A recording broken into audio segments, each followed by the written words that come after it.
My name is Addi Azza. I am Engineer General at the Ministry of Energy and Mine, and I am very honored to represent Her Excellency Ms. Amina bin Khadra, Minister in charge of Mine, who apologize for not being able to be with us today. So, first of all, I would like to thank very much the Emirates of Dubai and Trappin for organizing this meeting. This Congress is being held in a particular context where minerals are experiencing upflow. Indeed, the world is engaging into deep mutation that necessitates radical transformation of the world systems governing finance, economic, and social activities. New governance is needed to realize sustainable development that conciliates responsible growth, equitable share of wealth to eradicate poverty, and preservation of environment. Mineral secure supply, availability, accessibility, and rational use will be the core driver of this transformation because it is the very heart of society development.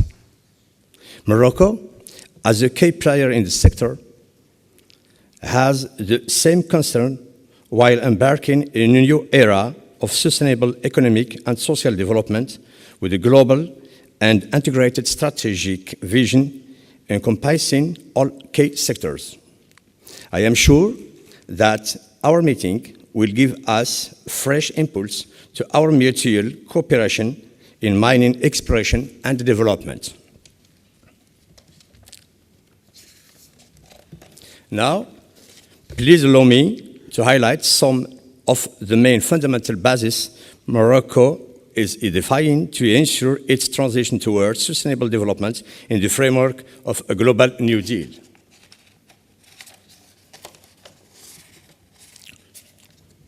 Located at the north of Africa, at 15 kilometers from Spain, Morocco is one of the great Maghreb countries. The geographical location of Morocco makes a bridge between Europe and Africa. Morocco is located at the intersection of the Mediterranean Sea to the north and the Atlantic Ocean to the west. It has 3,005 kilometers of coast in both sides. Although its location near Europe, its geography offers a multitude of contrasts and reliefs. The geography of Morocco is variable. In the north, we have the Rif Mountains, in the central region, the Atlas, and in the south, the Sahara with the dunes. So, Morocco offers a change of scenery to its visitors who can access to the mountains, beaches, Sahara dunes, and major urban center in the same day. About infrastructures, as you can see on the slide, Morocco has world-class basic infrastructure, one of the best road network in Africa, a good railway network, 11 commercial ports, and 12 international airports. Morocco is a constitutional monarchy with a parliamentary system of government. The king is head of the state. His Majesty Mohammed VI has led the country since July 30, 1999. The government is headed by a prime minister appointed by the king. Legislative power is vested in a bicameral parliament, which consists of a House of Representatives and House of Councillors. In this slide, you can see the evolution of the process since 1998. The accelerated process of democratization creates social cohesion through human rights, the revision of family code, strengthening women's rights, the National Initiative for Human Development, aiming to reduce poverty and establish balanced development among regions. The new constitution, adopted by referendum on July this year, reinforces the democratization of Morocco by devoting in particular the principle of separation of powers, independence of justice, and government accountability to parliament. Morocco has a stable social political environment. It's also the significant potential market of 32 million of inhabitants, growing at a pace of more than 450,000 per year. Morocco has liberalized its economy since the 80s and implemented a series of reforms and financial restructuring programs. Finally, Morocco has registered a high growth rate, about 5% over the last 5 years. 6% growth is expected for the next 5 years, despite global economic crisis. Morocco is a country in development in all sectors: tourism, agriculture, textile, car industry, aeronautical, and IT, electronics, offshoring, manufacturing, with strategic vision for short, medium, and long terms. Indeed, Morocco is undertaking deep transformation in all its economic sector and social behaviors to embark in a sustainable development resolution that will conciliate economic growth, equitable share of yield, environment preservation, and climate change mitigation. Since 2008, all key sectors have adopted integrated development strategies with clear vision on the necessity of preserving environment. Their implementation will be based on the principle of rationalizing resources utilization, shifting to clean carbon technology in industrial process, energy and water efficiency, and saving in all their uses, abiding by greenhouse gas emission limitation regulation.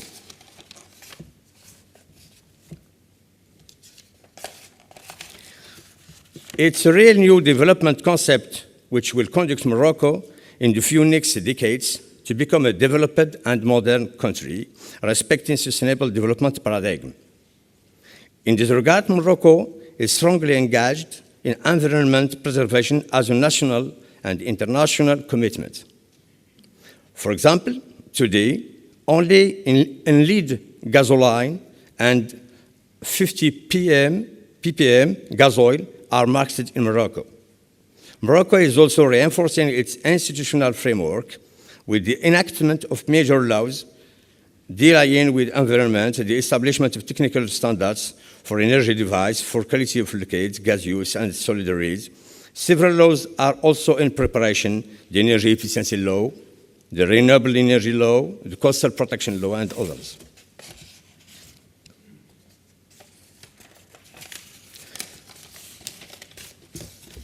Since prehistoric times, the rich mineral resources of Morocco have attracted many explorers, such as Phoenicians, the Romans, and Portuguese.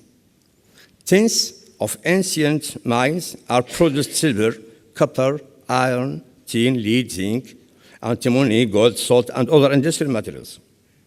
Some of these mines have been reopened and mining today. Morocco was one of the first countries to regulate its mining sector, and the first mining code in modern sense was introduced in 1930.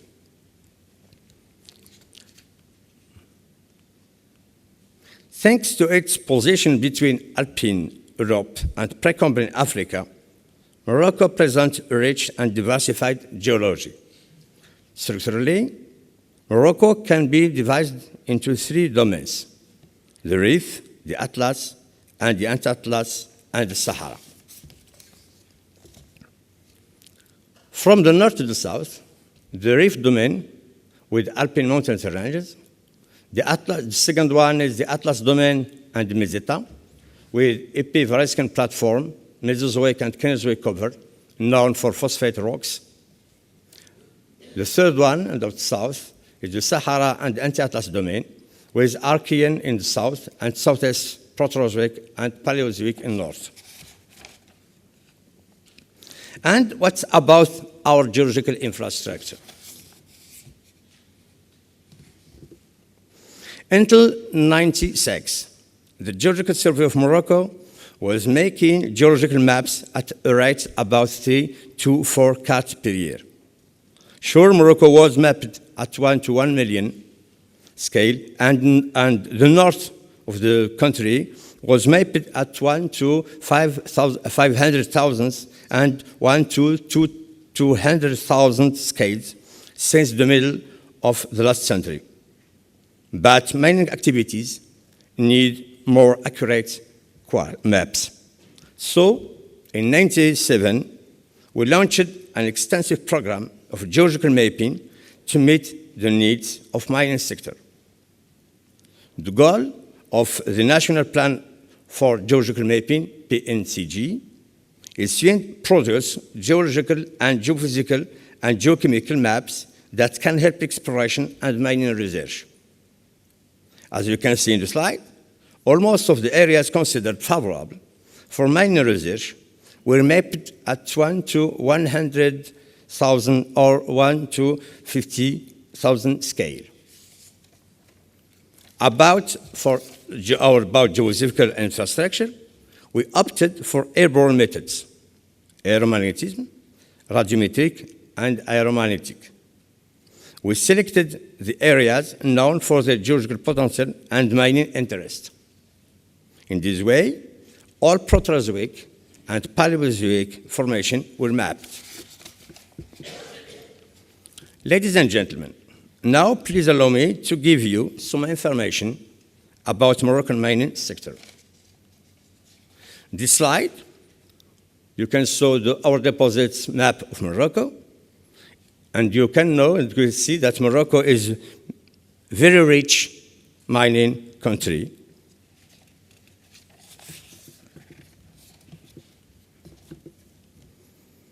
Morocco is known for phosphates, which it holds more than 15% of the world's exportable reserves.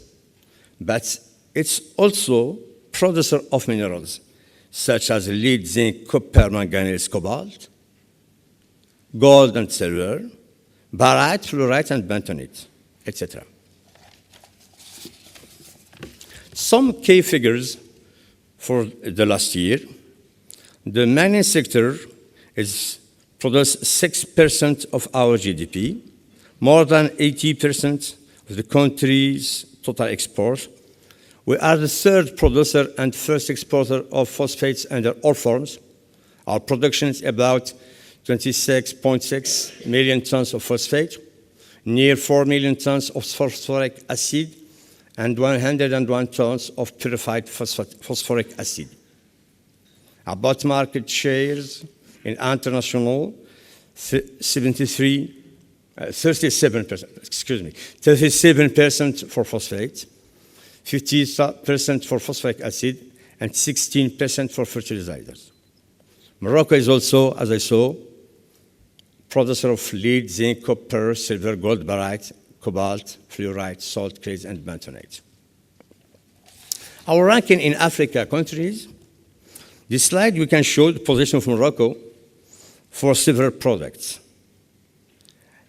And as we can see, in addition to phosphates, which I had already spoken, Morocco occupies the first rank and a very honorable position for the majority of these mining products.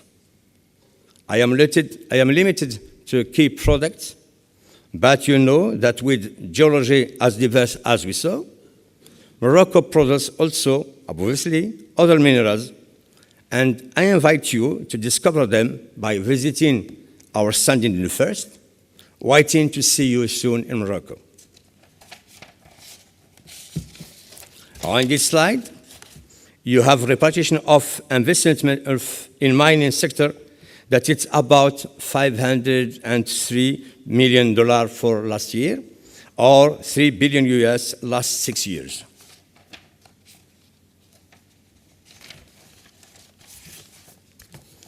The current mining legislation in Morocco is based on the mining law and is enforced through executive orders and the Directorate of Mines.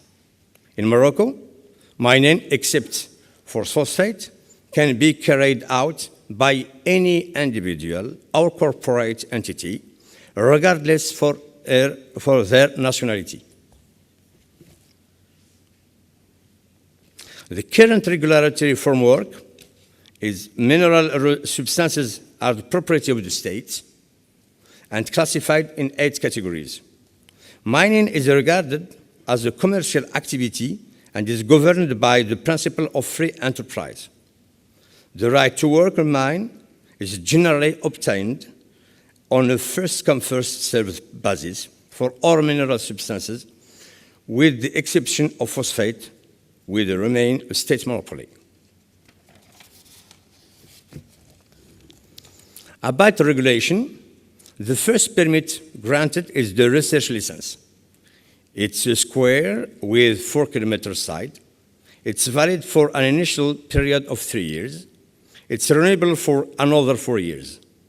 It gives the holder the right to explore and to determine the presence of one of the classified substances. If workable deposits are discovered, the license is changed into a mining permit. The permit entitles the holder to mine substances of the category for which it is granted.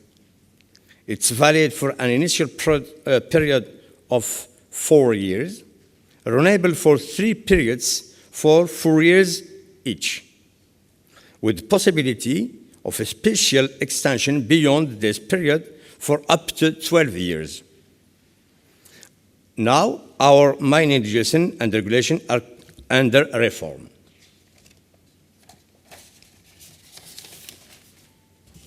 Why Morocco? For me, as mining geologist, I have 4 or 5 reasons when I speak about mining in Morocco. First advantage, it's a competitive and dynamic human resource in Morocco. Second one, it's our attractive geology. Third, the economy largely liberalized. Fourth, the incentives like duty and tax exemption on imported equipment. And the last but not least, the political stability in Morocco. So, for the future, what are the major projects in public sectors? About phosphate, an investment program estimated at 70 billion dirhams by 2020, of which 29 billion for mines, was production should increase from 28 to 55 million of ton on phosphate per year. 15 billion in the chemical process, 13 billion in geophosphate hub. The site of geophosphate is now equipped to accommodate as 10 industrial units.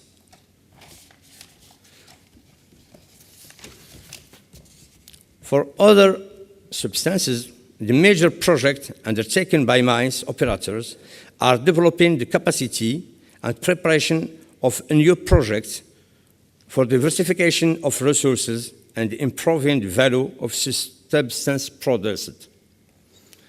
This last year, we marked by the extension of a mine of emitter, silver, completion of the first study from copper, continuing research and developing for development of gold prospects. Other projects of international development has also been made and focus on Bakudu Gold Project in Gabon, the proposed construction of furnace for production of alloys of cobalt in Democratic Republic of Congo, Pompey Project in the Democratic Republic of Congo, exploration and exploitation of uranium mine in Mauritania, and mining research in Ivory Coast in partnership with OCID France. The mine operators, as well as ONIM, the Office of Mines and Hydrocarbons, Moroccan Office of Mines and Hydrocarbons, OCP, and private operators have made a significant effort in research for a renewal of mineral reserves, of operating mines, and the research of new deposits. This slide shows the prospects developed by ONIM and you can see they cover as well as precious metals, base metals, or industrial rocks. Details of each prospect that ONIM wants to develop in partnership with investors are available at the stand of Morocco. For development of its mining sector, Morocco is undertaking the development of a new strategy based on development of geological infrastructure, carrying out the mining research and exploration, attract international investors, and increase the local contribution, development of the mining production and valorization capacity, strengthen the mining promotion, and the readjustment of the current mining law. Sure, the current mining legislation offers attractive conditions, but it will be reviewed for more competitiveness. The aim is to ensure sustainable development of mining industry by giving it a modern legal framework. Main principles of this new project are the establishment of an exploration license to explore large areas, institution of the small-scale mine license, and the subsequent control of expenditure on research. It's undeniable that the implementation of such measures is likely attractive to revitalize the mining exploration and research in order to identify new resources and attract new investors. Thank you.